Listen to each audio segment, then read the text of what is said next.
তেহরানের আকাশ এখন ধোঁয়ায় ঢাকা, মাটি কাঁপছে একের পর এক বিস্ফোরণে। মার্কিন যুক্তরাষ্ট্র আর ইসরায়েল একযোগে ইরানের গভীরে ঢুকে পড়েছে। মিসাইলের পর মিসাইল আসতে পড়ছে ইরানে। ভূমিতে বোমারু বিমানগুলো ইরানের আকাশ ছিঁড়ে ফেলছে প্রতিনিয়ত। এই মুহূর্তে ইরান কার্যত একা দাঁড়িয়ে আছে। রাশিয়া একদম চুপ, চীন হিসেব কষে যাচ্ছে, আরও বেশ দূর থেকে নির্বিকারভাবে তাকিয়ে দেখছে রক্তস্নান। কিন্তু এই যুদ্ধক্ষেত্রে সবচেয়ে ভয়াবহ প্রশ্ন এখন দুনিয়ার শীর্ষস্থানের রাজনৈতিক বিশ্লেষকদের ঘুম কেড়ে নিয়েছে। এই প্রশ্নের উত্তর নেই ওয়াশিংটনেও নেই, এমনকি তেল আবিবের কেউ জানে না। এর জবাব লুকিয়ে আছে পূর্ব এশিয়ার সবচেয়ে রহস্যময় রাষ্ট্রের রাজনীতিতে, পিয়ংইয়াংয়ে। আর যার একটিমাত্র সিদ্ধান্তে গোটা পৃথিবীর ভাগ্য উত্তাল হয়ে যেতে পারে, সেই মানুষটির নাম কিম জং উন। গত বুধবার উত্তর কোরিয়ার পশ্চিমাঞ্চলের নামপো জাহাজঘাটায় এমন একটি ঘটনা ঘটেছে যা বাইরের দুনিয়া প্রথমবারের মতো তেমন গুরুত্ব পায়নি। কিন্তু যারা আন্তর্জাতিক নিরাপত্তা খবরাখবর নিয়মিত অনুসরণ করেন, তাদের চোখ ছানা বড়া হয়ে গেছে সংবাদে। সম্প্রতি পিয়ংইয়াং তাদের নিজস্ব প্রকৌশলে একটি ৫,০০০ টন ধারণ ক্ষমতার একটি ভয়ঙ্কর যুদ্ধজাহাজ প্রকাশে এনেছে, যার নাম দেওয়া হয়েছে চৌহুন ক্লাস ডেস্ট্রয়ার। শুধু প্রদর্শনীতে থাকবে উত্তর কোরিয়া সেই জাহাজ থেকে সরাসরি কৌশলগত ক্রুজ মিসাইলের পরীক্ষামূলক উৎক্ষেপণ করা হয়েছে, আর পুরো কার্যক্রম সামনে থেকে তদারকি করছেন স্বয়ং কিম জং উন। দেশটির সরকারি সংবাদ সংস্থা কেসিএনএ বরাতে আল জাজিরা ও রয়টার্স এই তথ্য নিশ্চিত করেছে। কেসিএনএ জানিয়েছে মঙ্গলবার ও বুধবার দুদিনের সফরে কিম জং নামপো জাহাজঘাটায় চোখের দৃষ্টি স্বচক্ষে পরিদর্শন করেন।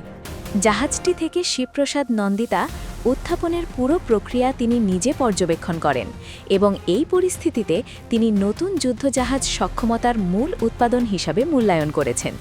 জয়ে উত্তর কোরিয়ার সামগ্রিক প্রতিরক্ষার নতুন প্রতীক হিসাবে চিহ্নিত করে একই মানের বা উন্নত আরও যুদ্ধজাহাজ পড়ছে সবচেয়ে শিউরে ওঠার মতো তথ্য। কিন্তু এই সফরে তার নৌবাহিনীকে পারমাণবিক অস্ত্র বহনের সক্ষমতা অর্জনের পরামর্শ দিয়েছেন।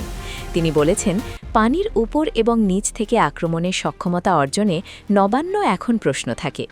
ইরান মিসাইল যুদ্ধে এই তীব্র মুহূর্ত কিম জং উন ঠিক কেন এই মিসাইল পরীক্ষা চালালেন? সময়টা নিছকই কাকতালীয়, নাকি এর পিছনে সুনিশ্চিত কোনো কৌশল কাজ করছে? এর পিছনে ফিরে তাকালে দেখা যায়, গত ২৮শে ফেব্রুয়ারি ইরানের পারমাণবিক কর্মসূচি নিয়ে পরোক্ষ আলোচনা চলাকালীন ইসরায়েল যুক্তরাষ্ট্র ইরানের সামরিক অভিযান চালানো শুরু করে। চীন, রাশিয়া সহ বিশ্বের অনেক দেশই আগ্রাসনের নিন্দা জানায়। উত্তর কোরিয়াও পিছিয়ে থাকেনি, বরং সরাসরি বিবৃতি দিয়ে জানান, ইসরায়েল বাহিনী আগ্রাসী কোনো যুদ্ধ অবস্থাতেই গ্রহণযোগ্য নয়। কিম জং উন নিজে ইরানের ওপর এই হামলাকে জাতীয় সার্বভৌমত্বের চরম লঙ্ঘন করে বার্তা দিয়েছিল এবং ইসরায়েলকে তিনি প্রকাশ্যে ক্যান্সার ও সন্ত্রাসী বলে অভিহিত করেছেন। ঠিক এই জায়গাতেই আশঙ্কা আতঙ্কের বীজ লুকিয়ে আছে।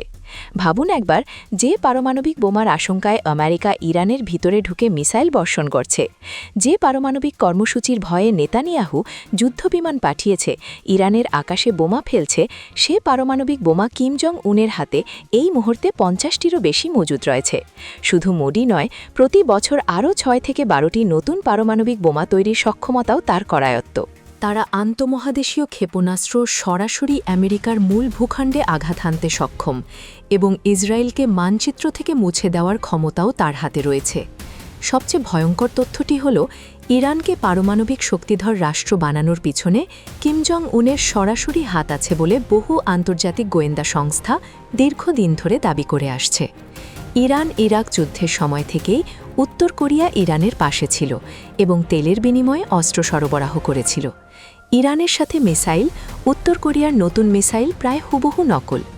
এখন শহর মিসাইল, মুসলমানের কবি এবং একজন মিসাইল B-1 SLBM-এর প্রতিরোধ। ২০০৩ সাল থেকে উত্তর কোরিয়া ইরানকে পারমাণবিক প্রযুক্তিতে সরাসরি সহায়তা দিয়ে আসছে এবং ২০১২ সালে দুই দেশের মধ্যে প্রযুক্তিগত সহযোগিতার আনুষ্ঠানিক চুক্তি স্বাক্ষরিত হয়।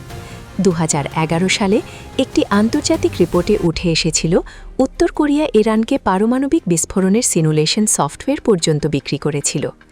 এখন কিম জং উন যদি সিদ্ধান্ত নেন তার পুরনো মিত্র তরুণীকে বাঁচাতে এগিয়ে আসবেন, ফলে পরিস্থিতি কোথায় গিয়ে দাঁড়াবে সেটা কল্পনা করলেও মেরুদণ্ড দিয়ে শীতল স্রোত ধেয়ে আসে। কিম এমন একজন মানুষ যার সামনে চাপের মুখ থেকে কথা বের হয় না। নেতানিয়াহু কি বিশেষত্ব করার সাহস দেখান না, উত্তর কোরিয়ার পারমাণবিক শক্তির বিরুদ্ধে ব্যবস্থা নেওয়ার হিম্মত ট্রাম্পের কখনো হয়নি, কারণ তিনি জানেন মানুষ ছিলেন না, কারণ চাপ মানেন না, আর কারো হুমকি 1 ইঞ্চিও তিনি কিছু হবে না। কিন্তু এই মুহূর্তে নীরব ঠিকই, কিন্তু তার এই নীরবতার মধ্যেই হয়তো সবচেয়ে বিপজ্জনক সংকেত লুকিয়ে আছে। কিম ভালো করে বুঝতে পারছেন, ইরানের পারমাণবিক কর্মসূচি যদি একবার ধ্বংস হয়ে যায়, তাহলে ট্রাম্পের আগ্রাসী উৎসাহ স্বভাবে যাবে এবং পরবর্তী নিশানা উত্তর কোরিয়া ছাড়া আর কেউ হতে পারে না। তাই ইরানের পতন মানে কি? নিজের ভবিষ্যতের ওপর সরাসরি আঘাত পরিস্থিতি আরও জটিল করে তুলেছে। আরেকটি ঘটনা 9 থেকে 19 মার্চ পর্যন্ত ফ্রিডম শিরোনামে দক্ষিণ কোরিয়া ও আমেরিকার যৌথ মহড়া চলছে। আর ঘোষিত উদ্দেশ্য উত্তর কোরিয়ার গণবিধ্বংসী অস্ত্র মোকাবিলা টিমের দৃষ্টিতে। এটি সরাসরি তার বিরুদ্ধে হুমকি এবং ইতিমধ্যে দক্ষিণ কোরিয়ার সবচেয়ে বড় শত্রু হিসাবে ঘোষণা করে বলে দিয়েছেন কিছু হলে নাম নিশানা মুছে যাবে।